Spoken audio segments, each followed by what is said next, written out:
नमस्कार, आप देख रहे हैं हरियाणा तक। आज गाँव जसैया से जो जाट सेवा संघ धाम है और यहाँ से जो है 24 जो है अगस्त से एक यात्रा निकाली जा रही है, भाईचारा यात्रा। उसका नेतृत्व अखिल भारतीय जाट संघर्ष समिति के जो है राष्ट्रीय अध्यक्ष प्रताप दहिया जी और यशपाल मलिक जी हैं। तमाम जो है ये जो प्रदेश में हलकों में जो है भाईचारा यात्रा निकाली जा रही है, इसका क्या एजेंडा है इनसे ही जानते हैं। सर, जो अभी भाईचारा यात्रा निकाली जा रही है उसके क्या उद्देश्य है? देखिए, इस यात्रा का मुख्यतः तो दो उद्देश्य हैं। जाट आरक्षण पर जो भ्रांतियां हरियाणा में फैली हुई है उनको दूर करना और छोटूराम धाम की प्रगति और भविष्य में इसमें क्या क्या किया जाएगा उसके बारे में, किस तरह इसका जल्दी निर्माण हो, उन पर तय करना। और यात्रा यहाँ से चलेगी, लेकिन ये यात्रा फरीदाबाद जाके सम्मेलनों में कन्वर्ट होनी शुरू हो जाएगी और प्रतिदिन 2 सम्मेलन होंगे और 5 अक्टूबर तक ये यात्रा चलेगी। 5 अक्टूबर को इसका समापन यहीं पे होना, एक बड़ी रैली के रूप में। और वहाँ हमने भ्रांतियाँ जो है, किस तरह एससी के लोगों को बहकाया गया, जाट से क्या फर्क पड़ेगा, बीसीए के लोगों को बहकाया जा रहा, बीसीबी के लोग हमसे खामखा खौफजदा हो रहे, अब भाई जाट के क्यों उसमें घुसने दे। तो ये सारी भ्रांतियाँ दूर की जाएगी। जो जनरल कास्ट है, हमारे जाने से उन पर क्या फर्क पड़ना। तो इन सारी भ्रांतियों को दूर करने के लिए आरक्षण पर सरकार ने जो वादे कर रखे, केंद्र के आरक्षण का प्रधानमंत्री जी ने, हरियाणा के आरक्षण का पिछले मुख्यमंत्री ने, और इसके बाद ये तमाम जन जागरण अभियान चलेगा। और जो हमारी मांगे अधूरी हैं उसमें केस की पैरवी जो कोर्टों में होनी थी सरकार के द्वारा, जो अनुपम गुप्ता जी ने रिट डाल के स्टे लगवा दिया था, तो वो सारी चीज़ों को सरकार उसको जो अपने वादों पर टिकी रहे।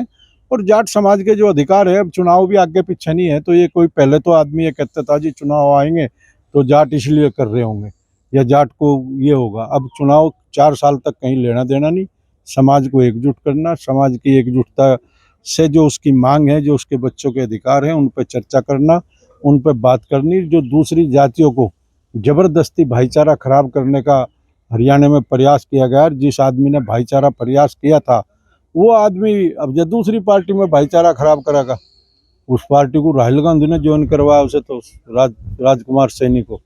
तो जिस तरह के लोग हैं, ये लोग किसी के एजेंडे पे काम करते हैं और उस एजेंडे से अपने भाईचारे को ख़त्म ना करो। जिसे जहाँ वोट डालनी वो वोट डाल लो, जिसे आगे बढ़ना, जहाँ जिसे वोट देनी वो दे, लेकिन हरियाणा के लोग अपना भाईचारा कायम रखें। और बाकी राज्यों में भी कहीं धर्म के आधार पर कहीं उसका माहौल बिगाड़ने का प्रयास किया जाता है, वो भी ना हो। इस तरह के जन जागरण पूरे देश में चल रहे। यहाँ गंगाराम शोराण जी प्रदेश अध्यक्ष है और राष्ट्रीय अध्यक्ष भाई प्रताप दहिया जी है, राष्ट्रीय महासचिव जो हरियाणा के प्रभारी है आज़ाद लठवाल जी। ये तीनों जगह जगह पे इस यात्रा को अदलते बदलते रहेंगे। और जो मुख्य पदाधिकारी जिले के हैं, प्रदेश के हैं, सबकी ड्यूटियां लगी हुई है कि भाई किसको कहाँ सम्मेलन आयोजित करने।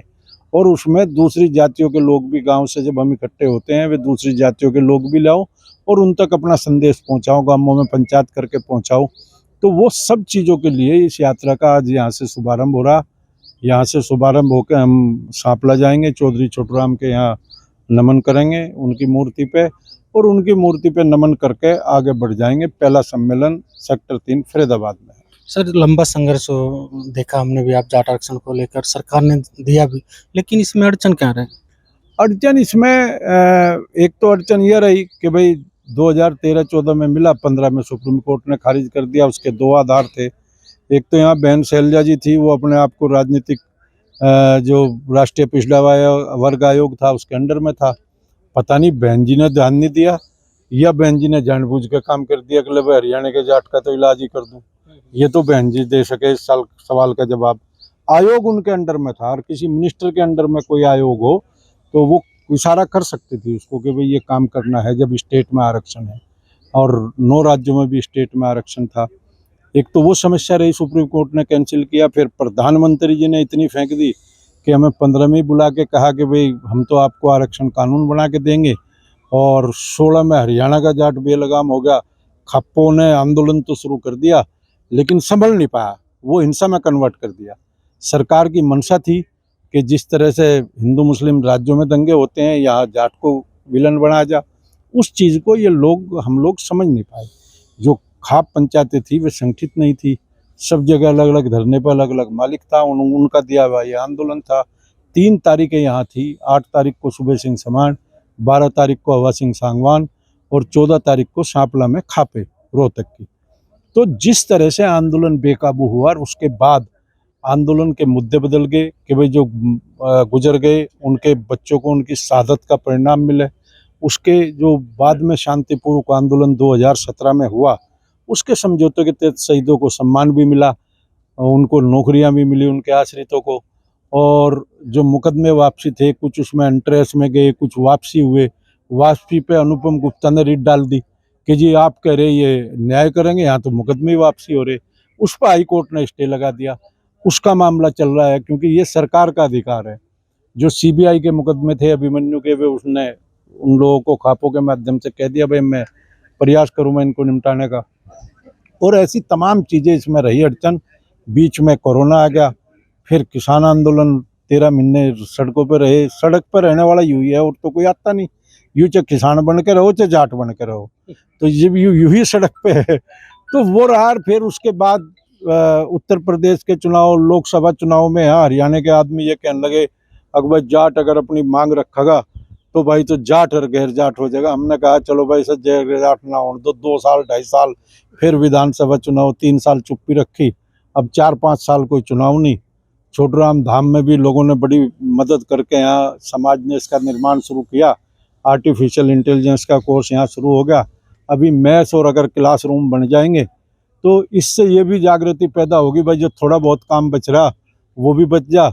और ये भी बताने का काम करेंगे कि 1912 में चौधरी छोटूराम ने समानांतर शिक्षा जाट कॉलेज रोहतक से शुरू की थी, और जिस दिन छोटूराम धाम बन जाएगा, कश्मीर से लेकर कन्याकुमारी तक और आसाम और मेघालय तक भी अगर कोई बच्चा ऑनलाइन फ्री कोचिंग चाहेगा तो ये जाट समाज उसके लिए प्रबंध करेगा कि उसको ऑनलाइन फ्री कोचिंग तो कर ही दे हम लोग। तो आप लोगों की अब मांग क्या है?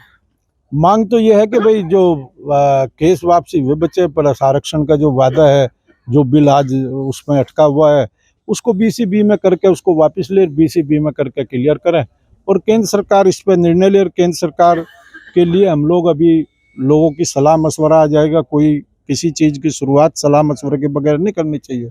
लोगों की सलाह मशवरा आ जाएगा। मैं उत्तर प्रदेश में मीटिंगें कर रहा हूँ जिला स्तर पर प्रमुख लोगों के साथ। ये प्रताप दहिया जी, आज़ाद लठवाल जी, ये अपने गंगाराम शिवरानी जी ये यहाँ पे करेंगे, तो ये गोरा जी वहाँ करेंगे मध्य प्रदेश में, दिल्ली में हमारे जय भगवान जी हैं वो करेंगे। ऐसे सब राज्यों को निर्देश दिया कि लोगों की सलाह लो और सलाह लेके हमें क्या करना चाहिए, रैली करना चाहिए, क्या करना चाहिए। तो वे सब सलाह के बाद ये अक्टूबर तक हरियाणा की सलाह आ जाएगी, अक्टूबर नवंबर तक हमारी सलाह आ जाएगी। तो फिर जिस तरह से जो रणनीति करनी है तो उस रणनीति को अंजाम देंगे। इसमें बीसीबी की मांग कर रहे हो, जिसमें यूपी में भी है, दिल्ली में भी है, हरियाणा में क्या? देखिए हरियाणा में आरक्षण बटा हुआ है, बाकी देश में कहीं बीसी के 2 हिस्से नहीं है। हरियाणा में 2 हिस्से कर रखे हैं, एक में 72 जाति है, एक में 6 जाति है। 72 जाति वालों से तो हमारा कोई मतलब नहीं, नाम उसमें मांग रहे, और उनको 16% आरक्षण है। और जो 6 जाति है उनमें से 3 जाति यहाँ रहती नहीं, न तो यहाँ कुर्मी रहता, न लोधा लोधी रहते, और गुसाई बहुत ही माइनर संख्या में है। उसमें मुख्यतः यादव है, सैनी है और गुजर है, और तीनों की जनसंख्या 8-9% होगी और रिजर्वेशन 11% है। उसे बढ़ा के और 30% तक तो ले जा सकते हैं, क्योंकि 50% की लिमिट थी, तो 30% तक ले जाके उसमें हमें भी शामिल कर दें।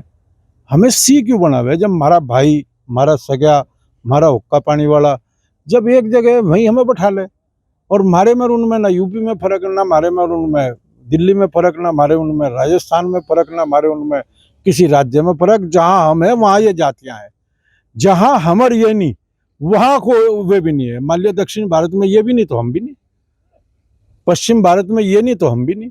ये खेतीहर जातियाँ हैं, एक कुटुंब की जाति हैं। ये खेतीहर जातियाँ एक कुटुंब की जाति हैं। वो जातियाँ एक ही जगह रहे तो बेहतर रहेगा, वर्ग संघर्ष भी ठीक ठाक होगा। ये थी यशपाल मलिक जी, इनका कहना था कि जाट समाज को जो है सरकार केंद्र और प्रदेश में बीसीपी में शामिल करे, और उनका मांग है कि वो किसी का हक नहीं छीन रहे, वो अपना हक मांग रहे हैं। अभी उसके लिए जो जन जागरण अभियान यहाँ से रोहतक से शुरू करेंगे और पूरे प्रदेश में ये जो भाईचारा यात्रा है वो निकाली जाएगी। अब देखना होगा कि हरियाणा सरकार या केंद्र सरकार इनकी जो जाट आरक्षण की मांग है कब तक पूरा करती है। हरियाणा तक के लिए रोहतक से मैं सुरेंद्र।